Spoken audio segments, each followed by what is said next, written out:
res smo veseli in ponosni, ne, da smo lahko danes del tega, da se lahko ozremo zdaj na to minulo delo, ki je kar dolg časa trajalo. Jaz se v bistvu 4 leta s tem ukvarjam, že pred mano so se moji predhodnici s tem ukvarjali, tako da smo veseli, ja, da smo zdaj končno v novih prostorih, združeni pod eno streho, kjer lahko tudi vsi naši uporabniki vse svoje zadeve urejajo na enem mestu, na eni lokaciji, ki je urejena, primerna, dostojanstvena in tako dejansko. No, v vašem centru rešujete različne stiske, probleme, organizirate pač posvetovanja, kako živeti naprej?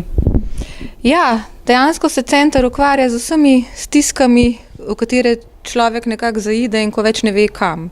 Od razvez do denarnih oziroma do materialnih stisk, do čustvenih, socialnih stisk, tudi psihičnih težav, alkoholizma, nasilja.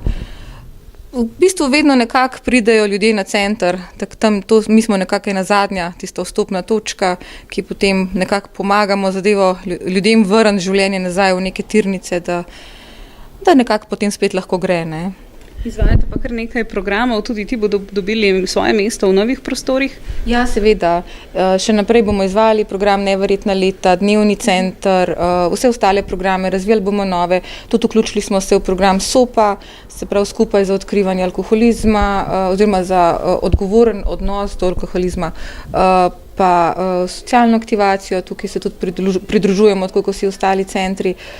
Tako da ja, seveda, ta center, v bistvu ti novi prostori nam bodo omogočali, da bomo res lahko še več programov, projektov izvajali. Imamo v bistvu tudi en prostor samo za izvajanje projektnih delavnic, sodelujemo tudi z ostalimi društvi, z DNK-jem, z nekaterimi ostalimi društvi, ki v bistvu izvajajo svetovalno in terapevtsko pomoč otrokom, družinam. In tega bi v bistvu res želeli še več, no, tako da. Prej ste omenili, da je bila na bivši lokaciji, na bivših 2 lokacijah kar precejšnja prostorska stiska, dokaj nehvaležni pogoji. Kako pa je sama obnova potekala? Omenili ste, da ste se zavzemali za to že 4 leta, kdo je financiral, kakšni so bili stroški mogoče? Ja, v bistvu to hišo je obnavljala Gorenjska banka in so oni v bistvu to naredili čisto sami pod svojimi stroški. V bistvu so pa nam projekt prilagodili, ko smo v bistvu želeli, ne vem, da bi pač tako toliko pisarn, toliko prostorov, vse so v bistvu nam prilagodili, tudi so infrastrukturo, so inštalacijo. Res so bili zelo kooperativni, tudi potrpežljivi, ko smo kar nekaj časa čakali na vsa soglasja, ki jih je pač potrebno pridobiti strani našega ministrstva in ostalih. Zato je pač zadeva tudi potekala malo dlje časa. V bistvu mi kot center oziroma naše ministrstvo nam je sofinanciralo samo opremo in še to v bistvu del opreme. Ta oprema, ki je pač v drugem nadstropju, pa delno v prvem. Vse ostalo je v bistvu res delo Gorenjske banke in smo jim za to res hvaležni. In zdaj v bistvu mi nekako najemamo te prostore od njih. Tako da. Že na stari lokaciji ste imeli sobo za zaslišanje, ostala pa je tudi soba Beli medved, kjer se srečujete z otroki. Tako, ja, in tudi tu na tej lokaciji ostaja soba, je nova, je prenovljena, je še večja, še lepša.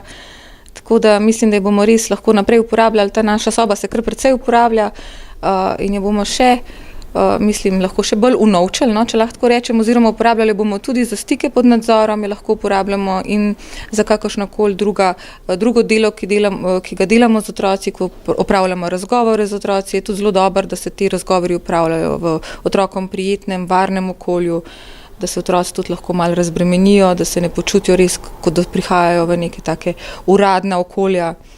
Tako da je zelo dobro, da smo lahko to sobo ohranili in sem tudi vesela, da nam je to tudi v bistvu Gorenjska banka omogočila.